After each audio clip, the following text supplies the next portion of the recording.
O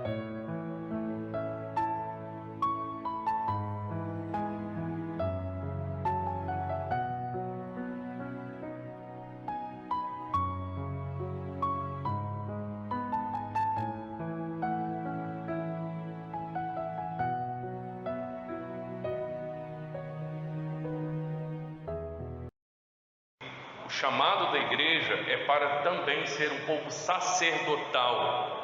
Em 1 Pedro, o apóstolo Pedro coloca lá na sua primeira carta que nós somos sacerdócio real. Qual o papel do sacerdote? Apresentar diante de Deus as demandas do povo, de outras pessoas. Meus irmãos, nós somos chamados a ser um povo sacerdotal. Nenhuma outra instituição no planeta Terra tem esse chamado e tem esse privilégio. Poderes políticos, administrativos, ciência, academia, mídia, nada disso.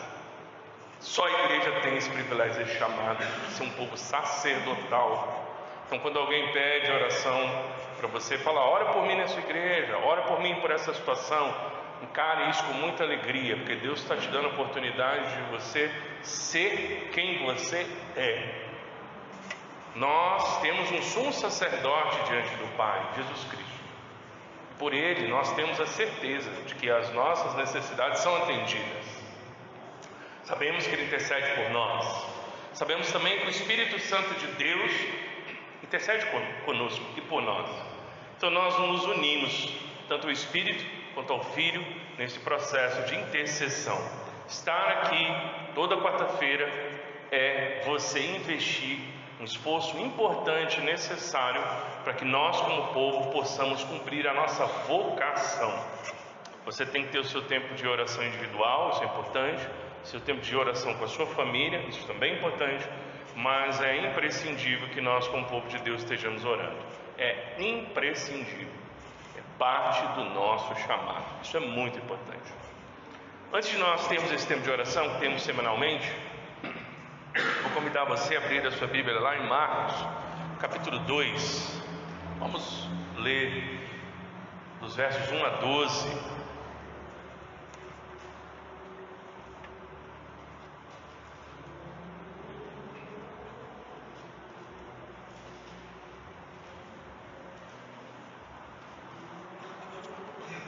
Quem é Jesus? Vamos continuar pensando sobre essa pergunta.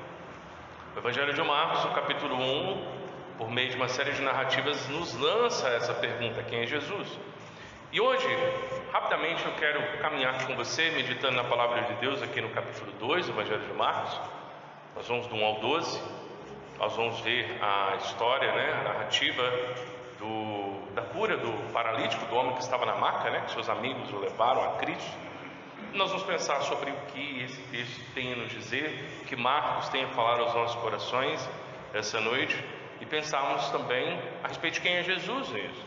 Então, isso é muito importante. Aqui, de maneira específica, a gente vê que Marcos quer nos fazer entender que Jesus é aquele que perdoa pecado. Jesus é aquele que perdoa pecados. E aí eu quero convidar você a me acompanhar nessa leitura, que diz: dias depois, Jesus entrou de novo em Cafarnaum, e logo se ouviu dizer que ele estava em casa. Muitos se reuniram ali, a ponto de não haver lugar, nem mesmo junto à porta.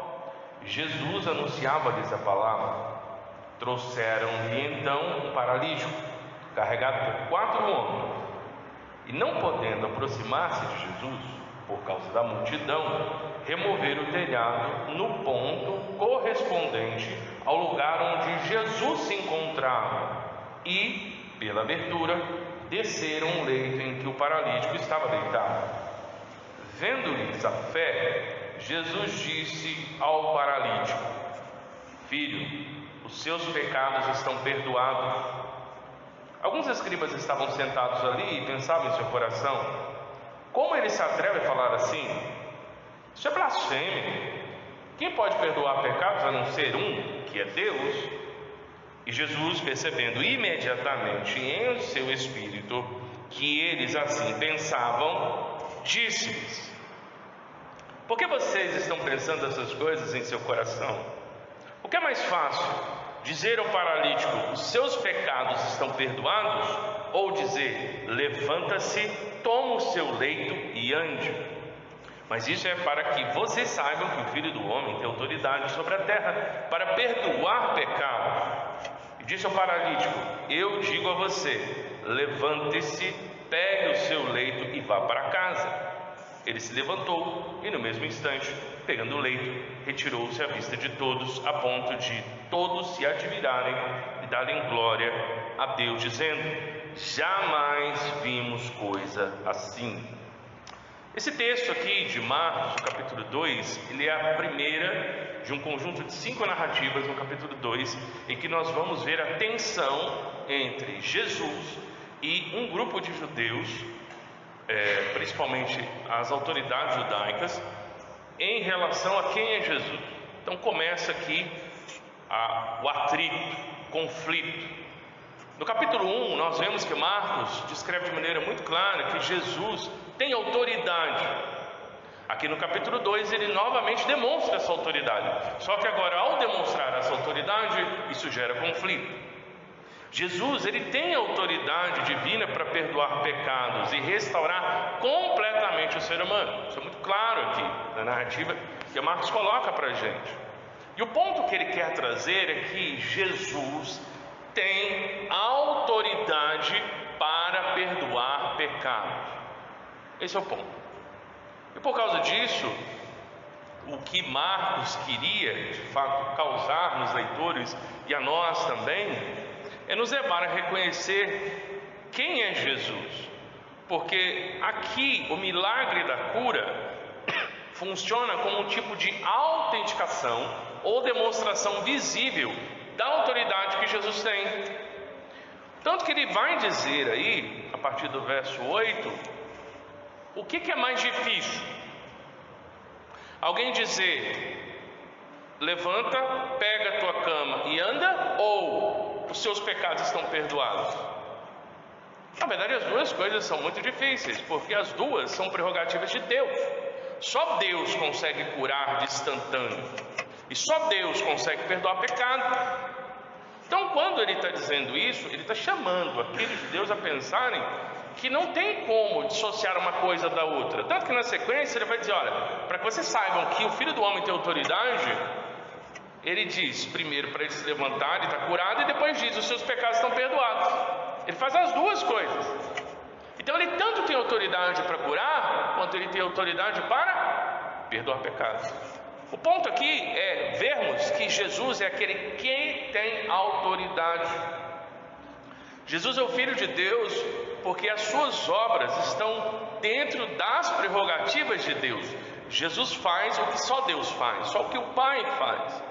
Então isso mostra, obviamente, que Jesus não é um simples judeu, um simples mestre, um homem excepcional, mas ele é o Filho de Deus, que é justamente a declaração que aparece lá em Marcos 1:1, Evangelho do Filho de Deus. Então essa narrativa só vem a mostrar que o que Marcos tinha afirmado é verdade. Mas por que Marcos queria que tantos leitores do Evangelho do seu tempo, quanto nós hoje, soubéssemos disso? Sabe por quê, meus irmãos? É porque quando seguir a Jesus custa, quando você paga um preço por ser discípulo de Cristo, é importante saber por que você precisa continuar fiel seguindo Jesus. Porque ninguém coloca a própria vida sob risco ou sobre perda. Ninguém abre mão, às vezes, de relacionamentos, de coisas que seriam proveitosas para si mesmo ou para a própria família, de benefícios, para seguir apenas um homem. Eu sei que hoje em dia, infelizmente, por causa da cegueira da religião política, tem pessoas até que fazem isso, né? Mas ninguém com bom senso faz. A gente abre mão da própria vida porque a gente entende quem é Jesus. Caso contrário, dificilmente alguém faria isso. Então, aqueles leitores, eles iriam sofrer perseguição, eles seriam pressionados, eles teriam muitas dificuldades por serem discípulos de Cristo. Eles precisavam saber quem é Jesus. Jesus é aquele que tem autoridade não apenas para curar, mas tem autoridade para perdoar pecados. E os discípulos, eles teriam seus pecados perdoados por este que tem autoridade. Então, por causa disso, nós podemos continuar firmes, indiferente das pressões, lutas, provações e dificuldades, porque nós sabemos quem é Jesus, sabemos o poder que Ele tem e sabemos que Ele tem autoridade. Por isso é importante saber disso. Seguir a Jesus, meus irmãos, significa reconhecer a sua autoridade, mesmo quando o mundo religioso, social ou político se opõe a Ele. Há umas semanas atrás eu vi um recorte de um pastor na Nigéria, não sei se num culto, não sei se num velório coletivo, porque a perseguição lá é terrível, e ele falando: Alá é um demônio, e eles estão nos pressionando para adorar Alá, mas nós não vamos fazer isso, porque nós conhecemos o Deus verdadeiro, nós servimos a Jesus Cristo, nós sabemos quem Ele é. Eles podem nos matar, eles podem nos perseguir, eles podem nos pressionar, nós não vamos adorar Alá. O que faz um homem no meio da multidão sendo gravado dizer essas palavras? A certeza de quem é Jesus. Quando você sabe quem é Jesus, quando você conhece Jesus não apenas de maneira conceitual, na sua mente, mas você tem um relacionamento com Ele, e o Espírito Santo de Deus ilumina seu coração e você conhece a Jesus, você está ligado a Cristo, Ele é o seu Salvador, Ele mudou a sua vida, você nasceu de novo, isso muda tudo. Religiosos dificilmente abrem mão do que lhes é interessante. Por isso que pessoas negociam a fé hoje em dia. Elas pegam o que lhes é interessante. Elas creem no evangelho fácil. Elas escolhem ensinamentos que de alguma forma trazem ideias, conceitos, explicações que lhes são proveitosos. Agora, quando nós de fato conhecemos a Jesus, não se trata do que nos beneficia ou que é bom para nós. Porque Jesus não nos chama para receber, Jesus nos chama para dar, para entregar, para segui-lo. Só faz isso quem sabe quem é Jesus. Isso é tão verdade, meus irmãos, que hoje em dia muitas pessoas procuram Jesus porque vem em Jesus um ajudador, mas Jesus não é um ajudador. Jesus tem autoridade, Jesus é o Filho de Deus. As pessoas acham que Jesus é um curandeiro, é um pé de coelho, é uma cartola de abracadabra. As pessoas buscam Jesus porque querem que Jesus resolva os seus problemas. E eu, de coração, creio que Cristo, Jesus Cristo, é extremamente misericordioso. Muitas vezes, o Senhor Jesus, por sua graça, amor e bondade, responde os anseios e lutas e dores de muita gente. Ele faz isso. Eu não tenho problema com as pessoas que começam a vir na igreja porque estão passando luta, dificuldade, angústia, não conhecem a Jesus e vêm. Isso acontece, muita gente vem para a igreja dessa forma. O problema não é esse. Porque muitas pessoas se lançaram aos pés de Cristo em momentos de desespero. Lembra da filha de Jairo? Quantas narrativas? Lembra da mulher com fluxo de sangue? O Evangelho tem muitos relatos de pessoas que foram até Jesus em momento de desespero. Agora, uma coisa é certa: a partir do momento que a pessoa tem encontro com Cristo, ela não fica mais com Jesus por causa de desespero.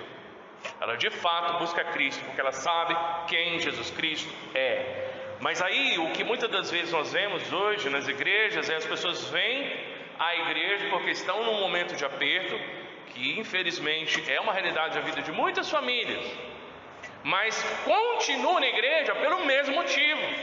E quando ouvem a demanda do evangelho, vão embora, porque não é isso que elas estão procurando.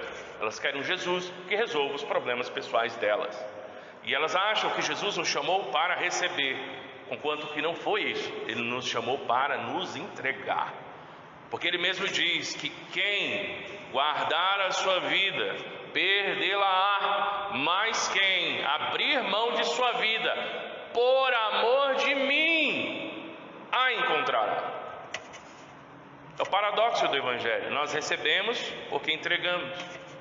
E recebemos porque alguém entregou. O Pai entregou seu Filho por nós. Nós vemos também, meus irmãos, que a nossa maior necessidade é mais profunda do que os nossos problemas visíveis. Aquele homem tinha um problema grave de saúde. Seus amigos entenderam isso, tiveram um ato de fé, levaram-no até Jesus, crendo que Jesus poderia socorrê-lo. É o que eu disse, muitas pessoas buscam a Jesus no momento de dificuldade, e Jesus não repreende eles por isso, de forma alguma.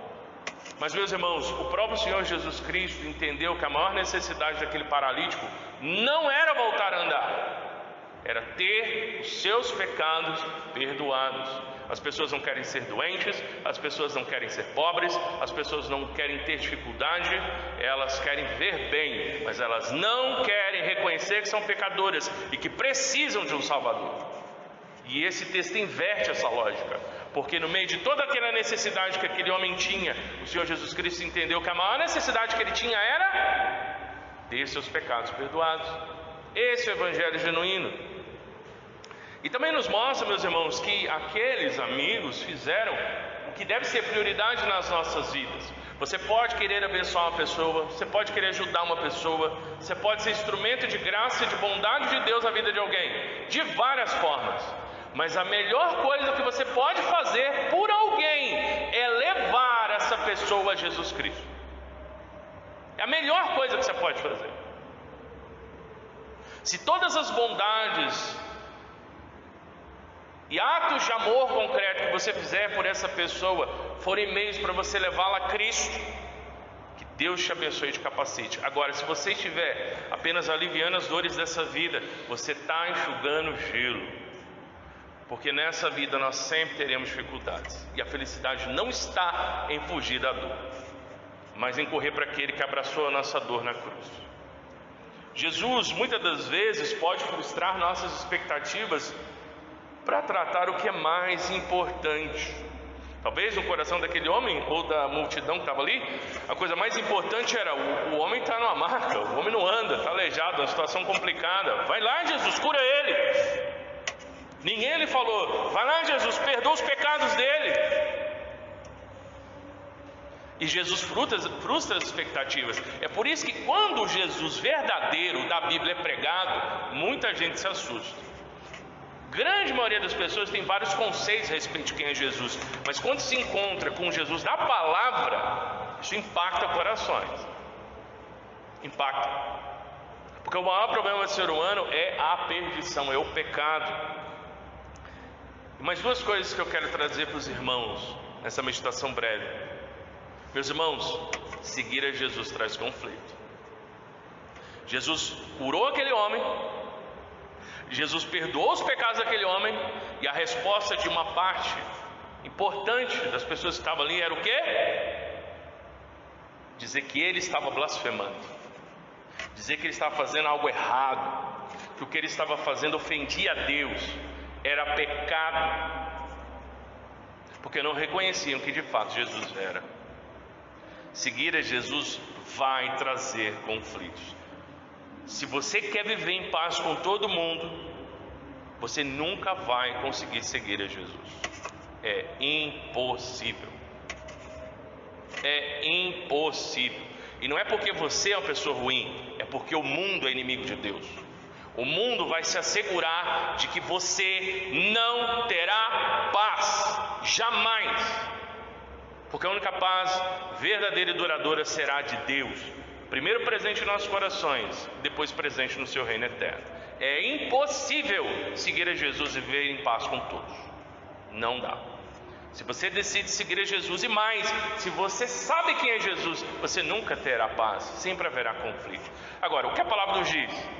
Do que depender de nós, temos paz com todos os homens. Então, do que depender de nós vamos amar, nós vamos abençoar, nós vamos ser instrumentos de graça. A Bíblia diz que as nossas palavras devem ser temperadas com graça. Então, no que depender de nós seremos instrumentos da graça de Deus. O problema é que muitas das vezes não depende de nós, e aí o conflito vai se instalar. Então se acostume, é assim mesmo. Só se certifique que não é você que está chutando a canela, né? Só se certifique isso. E por último, a fé cristã, o Evangelho, ele está centrado em quem Jesus é. Não está centrado numa placa de igreja, não está centrado no que eu aprendi desde criança, se isso de fato não for evangelho, não está centrado em como eu me sinto, não está centrado nas bênçãos de Deus, não está centrado em práticas religiosas, está centrado na pessoa de Jesus Cristo. Aqui, por último, nós vemos em Marcos 2, de 1 a 12, que o cristão de hoje é chamado a olhar para Jesus não apenas como alguém que resolve os nossos problemas, mas como filho do homem que tem autoridade para tratar nossa necessidade mais profunda, o pecado, que por isso merece nossa fé, confiança e submissão. Criamos nele, porque ele é o Filho de Deus. Feche suas olhos, vamos orar. Com base nisso que você ouviu, se coloque diante de Deus em oração. Agradeço porque você sabe quem é Jesus. Se você conhece alguém que precisa saber quem é Jesus, nesse momento coloque a vida dessa pessoa em oração, para que o Senhor, por sua graça e sua palavra, alcance esse coração, quebrante, mude, transforme. Senhor Jesus, nós te agradecemos porque somente tu tens autoridade para perdoar nossos pecados e restaurar nossa vida. Muitas vezes nos preocupamos apenas com os nossos problemas visíveis, cotidianos, mas tu conheces a nossa necessidade mais profunda, Senhor. Por isso, perdoa-nos e ajuda-nos a confiar em ti e somente em ti. Dá-nos fé para nos submetermos à tua autoridade, porque conforme a tua palavra diz, Senhor, após a ressurreição, foi-lhe dada toda a autoridade nos céus e na terra. E, Senhor, a levar outras pessoas até ti. É o que pedimos em teu nome. Amém.